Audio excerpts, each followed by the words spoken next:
What's up, everybody? My name is Mo. Welcome to Summer Talk Podcast. And here we'll be talking about some of this and some of that. And today, y'all, I want to talk about something that's a very tragic incident and something that's got a lot of people's minds just wondering. A young boy named Trey Reed, he was only 21 years old. He was found hanging near a pickleball court at a school he was going to, a college campus he was going to called Delta State University, and it resides in Mississippi. And in the initial report, when I read the first article I read on it, it was saying that they didn't suspect any foul play, like he didn't have any broken bones, no lacerations, suggesting that he wasn't physically attacked, and trying to say that he basically hung himself, making it seem like it was a suicide. But not many of us is falling for that, okay? And the first thing I said when I heard about it, all right, is like, all right, this is a college campus. I'm sure there is a lot of footage around. It got to be a lot of cameras around. Where is the footage of the incident? I want to see. I'm talking about footage from him leaving his room, all the way to how he got to that pickleball court. If he didn't play sports over there, or it wasn't some type of lounge over there for studying or something, I want to know how did he even get there in the first place? Okay. And on top of checking the cameras, I will also say check his phone. Is there any text messages between him and somebody saying meet me there? Is any text message with him telling somebody he was planning on going outside, or did he get into an argument with somebody and was on the phone when anybody got into an argument and just wanted to take a little breather, like a little walk or something? Like, is there anything indicating that he was going to be out there? I had to been to me at nighttime for him to be found in the morning time. Like, I just want to know, like, just do a little bit of investigation. Now, the school director of the public safety, his name is Mike Peeler, and he finally came out and said there is footage of the incident, and that it was handed over to the Cleveland police. Which I'm like, finally, because they started speaking on this too fast, trying to act like they didn't have any footage. On the first article I read, I just read a new article today saying this, that he said there is footage and the Cleveland police has it. He just doesn't want to. He don't want to speak on the incident too much, and which is good because it's like, give the family time to know something before you start putting it out to the media. So I'm grateful for that. Now, everybody has heard about Mississippi, and we know the history on Mississippi, but I have never personally lived there and don't live there. So I want to just kind of do my background, do background research on Mississippi. And from what I found on the internet, it says that from 1882 to 1968, there was over 4,000, to be exact, 4,743 lynchings occurred in the USA. And Mississippi happened to have the most lynchings in that time, having a record of 581 lynchings.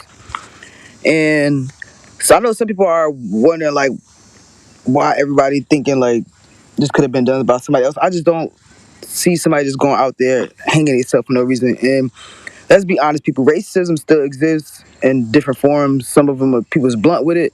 Some people try to hide it. Some people might be racist in your face. Some people might be racist behind your back, is what I'm basically saying. And another thing is, I was wondering, like, how many black kids do go to this specific university? And when I Googled it, it says about 36% of their population of students are black. And they have over 2,000 students that attend that school. To be exact, the the article that I read, or post that I read, it says that they have about 2,700 students in that school. And even though the university did put a hold on classes for now, this is still gonna be unsettling for the students and the parents, because who would want to send their kids back there, and what kids would want to really go back to the school knowing that these people kind of, it seems like they don't care. You know what I mean? I wouldn't be surprised if some of these kids want to transfer to another school to try to avoid something like this happening to them. This is putting fear in their hearts and minds. Like, okay, what if I got a late class and I walk that way? Or what if I'm just feeling like being out and about and walking that way? Or what if some of these kids might have jobs or something like that?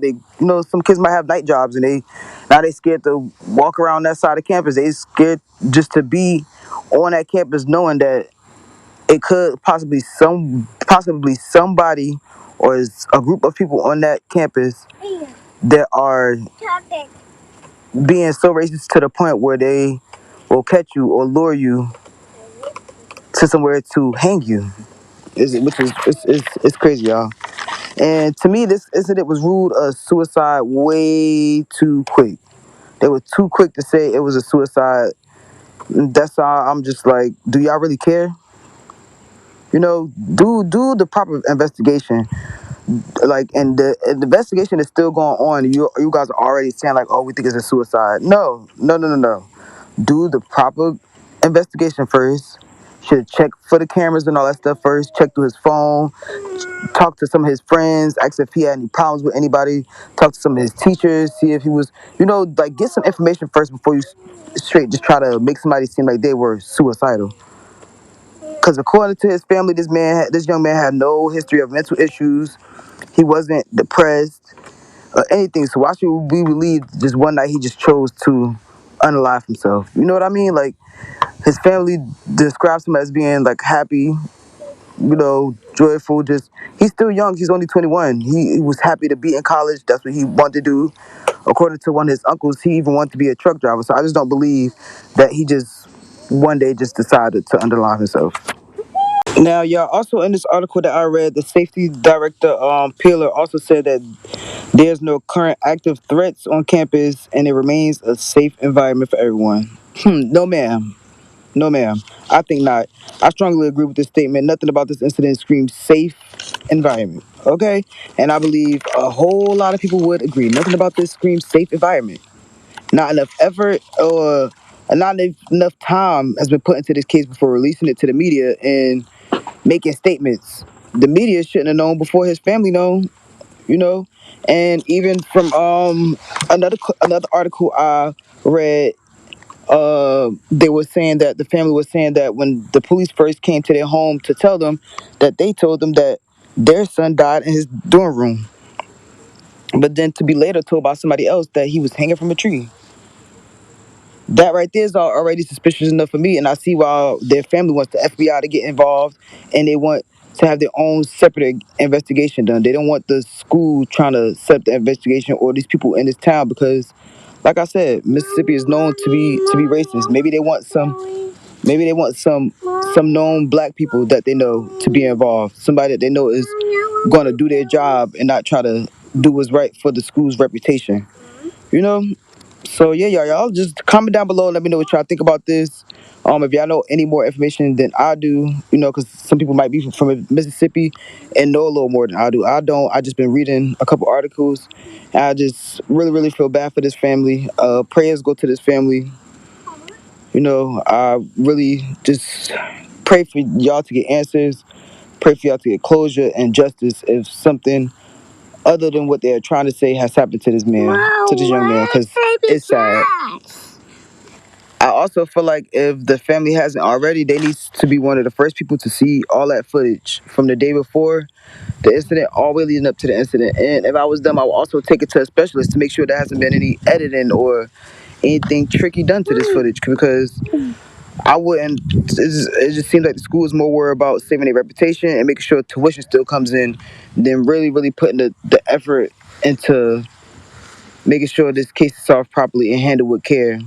And from another thing I read, the school hasn't even reached out to the family yet. So yeah, I just don't have any faith in them, the school as a whole. So yeah, y'all, that's it. That's all what I have on it today. If I read another interesting article that brings up some new just any new reports, any new news, anything new about this, I will be speaking on it because I believe a lot of light needs to be bring to the situation, because I found out not only did this young man right here get hung, but another young man got hung that same day in Mississippi. I believe not in the same town. I'm still reading on that. I don't know too much information on that, but I don't want to speak too much on it. But if you guys know about that incident, comment down below, let me know. And come on, y'all, let's talk about this in the comments. How do you guys feel? How would you feel? What needs to be done? Like, let's talk, y'all.